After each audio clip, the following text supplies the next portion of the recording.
જેમિલી મને જય ચાવનમાં અમારાનું લોકમાં સારું જ છે બધાનું. આપણે આવ્યા છે મમ્મીના ઘરે અને બહુ જ પવન છે. બહુ આજ વરસાદ નથી પણ પવન બહુ છે. તમે મમ્મી તમે જુઓ પવન, તમે જુઓ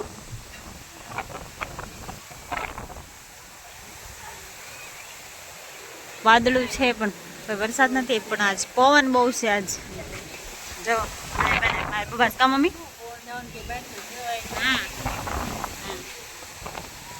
જો પ્રજાપતિ રમે છે. કારીન ભાઈ પવન કેવો છે?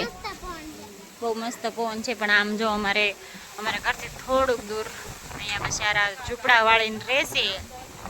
પણ આપણે તો સમજે આપણે તો ઘરને એવું છે. પણ આ લોકો જો બચારા હાવ આવી રીતના રહે છે ડંગા જેવું. બચારા ઝૂંપડા વાળીને લે છે બધા.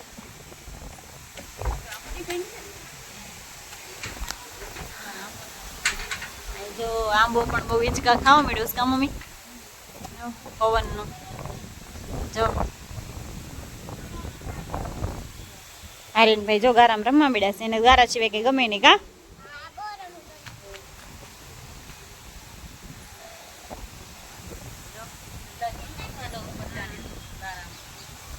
માટા વહી ગઈ વરસાદ ક્યાંય ન જવાનું કામ.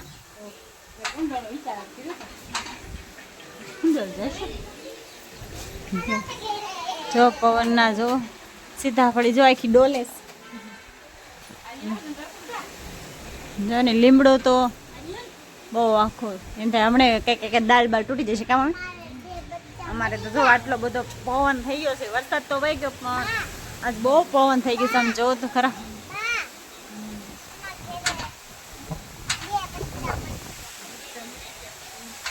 અમે ઊભા છીએ જો બહાર ઘડીક બધા ઘડીક બહાર આવે છે જાય છે. ધ્યાન રાખવી છે કેમ કે પવનના હિસાબે કંઈક ઉડીને પડવાની બીક લાગે.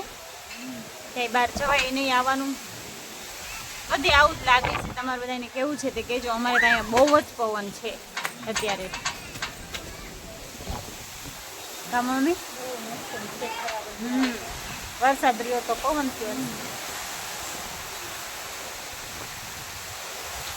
માસી બધા જો અંદર છે ઘરમાં. અંધારા જેવું છે એટલે કઈ દેખાશે નહીં. આપણી તો વાત સમજા પણ આજે લોકોને બિચારાને ઘર નથી, ખાવા ટાઈમે નથી મળતું. તે જે રોજ અમારા બધાની ઘરે આવે ખાવાનું પડ્યું હોય તો દેવી બધા થોડું કામ. એમને તો બસ કાગળ નાખીને એક ઝૂંપડું વાળીને રહેવાનું. નાના બાલ બચ્ચા હોય બધાને અરે એવી રીતના કોક આજુ માંદો. આપણે તો થોડુંક કાંઈક થાય તો થોડીને ઘરમાં એવી છે એમની પરિસ્થિતિ. અત્યારે હમણાં નાસ્તો કરાવાય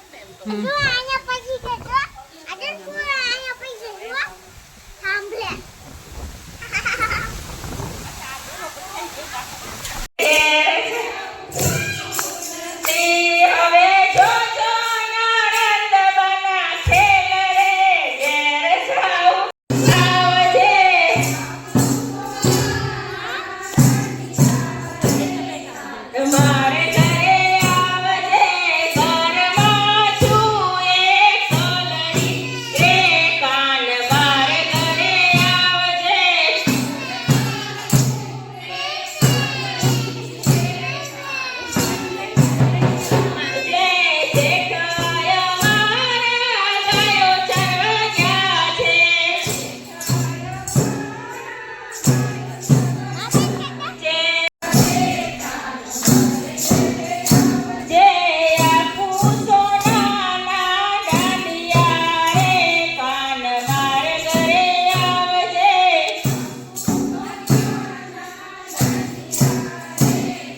વધારે સુરણ પુરાણને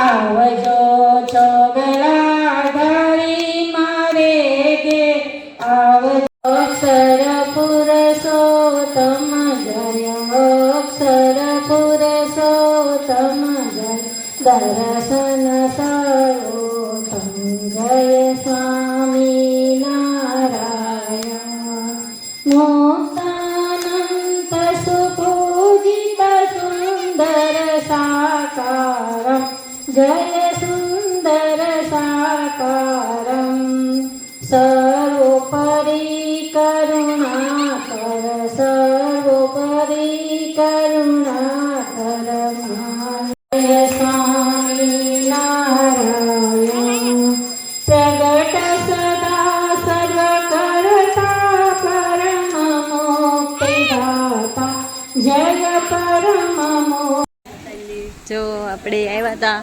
આપણા ઘર સામે જ સ્વામિનારાયણનું મંદિર છે અને જો અહીંયા જ મારા મમ્મીનું ઘર છે સામે આપણું ઘર છે આપણે અહીંયા જ મંદિર છે કા મમ્મી જો આવ્યા હતા બધા કાનીનું ઘરે જઈશું એવો અને જો વરસાદ શરૂ થઈ ગયો છે કામ ચાલો આપણું ઘર તો કઈ આગું નથી વિયા જેવી તો હેલો મિત્રો આપણે પહોંચી ગયા છીએ ઘરે સવામાં જઈને વિયાયા મંદિરે જઈને વિયાયા છીએ ને વિયાયા છીએ ઘરે ને હવે ટાઈમ થઈ ગયો છે રસોઈનો હવે રસોઈ બનાવશું ને જો વાદળું તો પાછું એવું ને એવું કાળું મસ્ત થઈ ગયું છે તો આપણે હવે રસોઈ બનાવશું તો બ્લોગનો એન્ડ અહીંયા જ કરીશું તો બધાને જય માતાજી જય મેલડીમાં ને જય ચાવનમાં આપણે મળીશું હવે નેક્સ્ટ બ્લોગમાં તો તમને આ બ્લોગ કેવો લાગે છે તે જરૂર કમેન્ટ કરજો પહેલી વાર હોય તો સબસ્ક્રાઈબ કરી દેજો અને કમેન્ટ કરવાનું ભૂલતા નહીં તમને અમારો બ્લોગ કેવો લાગે છે મળીશું આપણે ફરી નવા બ્લોગમાં